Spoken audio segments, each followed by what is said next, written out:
Strickland, a broadcasting and film legend, is known to many for the work he has done creating sets for national television studios and film lots.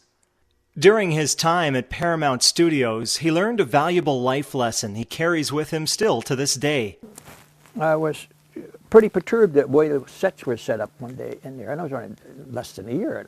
And I said, I don't know why they're shooting this that way. And I said, I just don't dig that. So my friend George at the time says, now we're going to shoot this way. You're going to see what I'm talking about later on. I said, yeah, but I don't think you're going to blow 50 grand shooting this. That's just crazy. Now, I had it all solved. Oh, no, I didn't.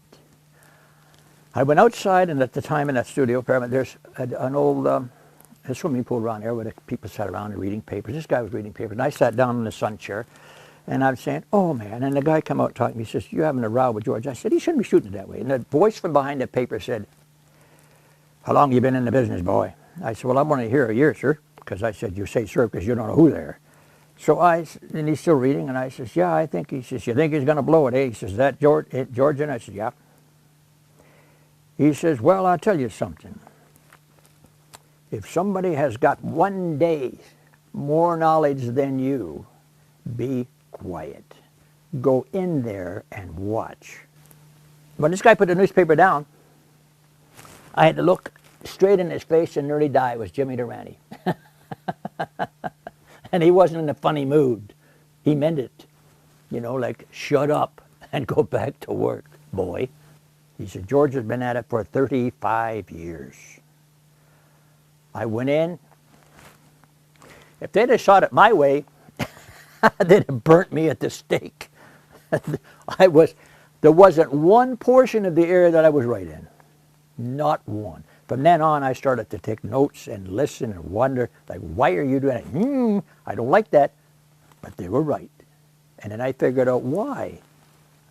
They showed me why. I even asked, like, why did you do that? I said, this is why, because the lighting is doing this, the shadows are doing this, and the sets are moving. As the camera comes down the track, everything is all changed. If 1 day knowledge more, shut up and listen.